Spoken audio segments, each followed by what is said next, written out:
Asli cuy, memang kedunguan Nandar ini gak ada habis-habisnya. Dan gimana ya, gak ada malunya cuy.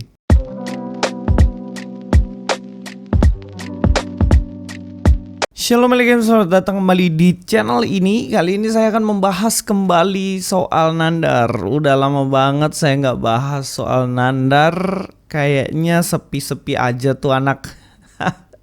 Tapi hari ini kita akan membahas sesuatu yang sangat-sangat menarik dari dirinya, yang mana seperti biasa tidak ada konsistensi dalam setiap argumentasi, setiap statementnya, terutama ketika berbicara tentang Kristen. Satu kali dia mengambil nubuatan dari kitab Wahyu, tapi satu kali dia juga menghina kitab Wahyu yang katanya itu nggak asli guys. Dan ini memang menunjukkan betapa dungunya dia, karena tidak bisa konsisten pada satu pendirian atau konsisten pada satu kebenaran. Kan ya memang begitu ya, kalau ada untungnya kepentingannya dia langsung pakai aja tuh kitab. Tapi kalau misalnya nggak ada keuntungan buat dia, langsung aja dihina-hina tuh kitab. Mari kita langsung aja dengar videonya supaya kita bisa langsung meluruskannya. Tidak ada di dalam Injil manapun bahwa Yesus mengatakan aku adalah Alfa dan Omega. Lalu terdapat di mana saudara? Di dalam kitab Wahyu. Apa kitab Wahyu? Searching aja apa kitab Wahyu. Kitab Wahyu itu adalah kitab yang dikarang. Oh, dikarang terlalu panas mungkin hati mereka. Oke lah. Kitab Wahyu ini ditulis bukan oleh Yesus. Bahkan Yesus ketika kitab Wahyu ditulis sudah tidak ada di dunia ini lagi.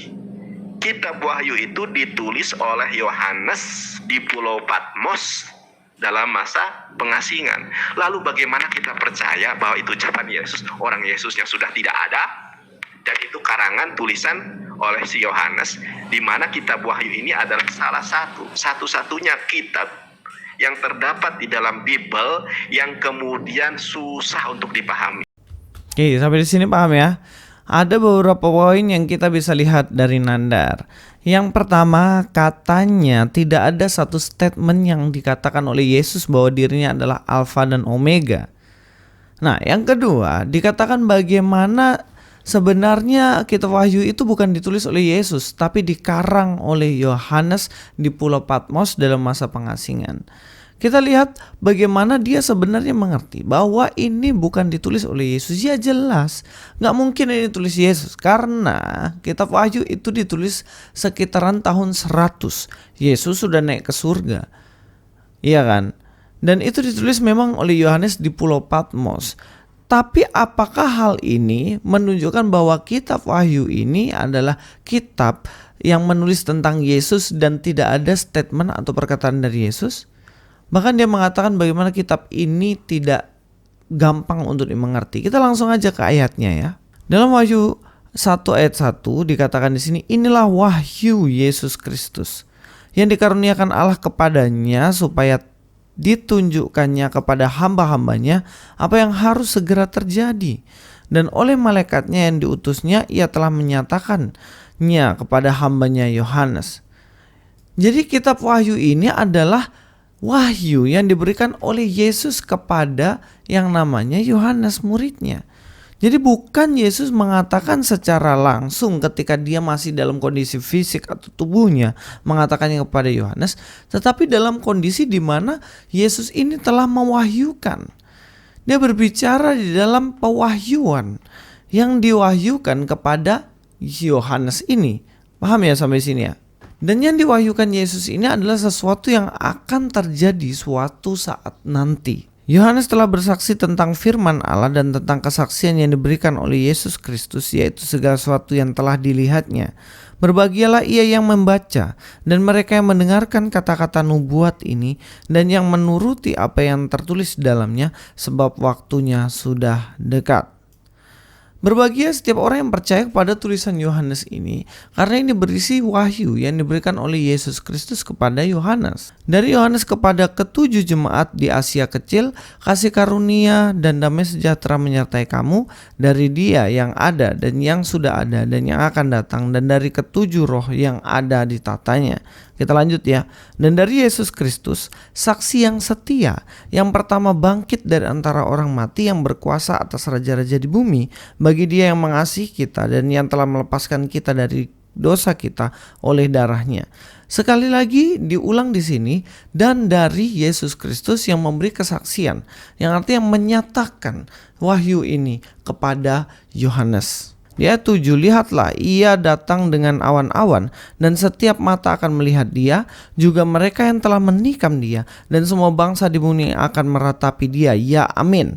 Kemudian Yesus mengatakan di ayat 8, aku adalah Alfa dan Omega, firman Tuhan Allah yang ada dan yang sudah ada dan yang akan datang, yang maha kuasa. Di sini jelas mengatakan bahwa Yesus mengatakan akulah Alfa dan Omega. Memang dia pada waktu itu dia sudah terangkat ke surga, tapi dia mengatakan ini dalam pewahyuannya kepada Yohanes. Sekarang kita akan bahas sesuatu yang lebih aneh lagi dari statementnya Nandar nih. Kita lihat bagaimana dia dalam statement tadi, video yang pertama itu dia mengatakan bahwa wahyu itu kitab nggak jelas, ditulis sama Yohanes, dikarang sama Yohanes, dan tidak ada perkataan Yesus.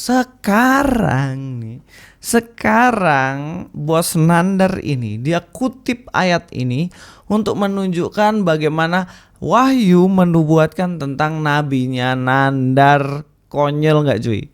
Kocak banget kan? Kita langsung dengar videonya. Wahyu 3 ayat ke-14, dan tuliskanlah kepada malaikat jemaat di Laodikia, inilah firman dari Amin. Di sini V-nya kecil.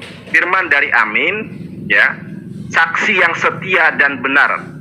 Sebagaimana yang telah saya jelaskan di opening statement, satu-satunya manusia di muka bumi ini yang mendapatkan gelar Al-Amin atau Ahmed atau Emunah, ya, hanya Nabi Muhammad SAW. Nah, di ayat ini dijelaskan, inilah firman dari Amin, saksi yang setia dan benar, permulaan dari ciptaan Allah. Bagaimana Nabi Muhammad SAW adalah satu-satunya manusia di muka bumi ini yang mendapatkan gelar Al-Amin dari orang-orang kafir sendiri.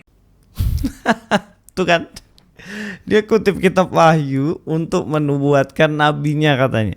Kutipannya lagi dikatakan di situ Amin, katanya itu adalah Amin itu satu-satunya gelar yang dimiliki oleh nabinya Nandar, dan yang memberi gelar adalah orang Kristen.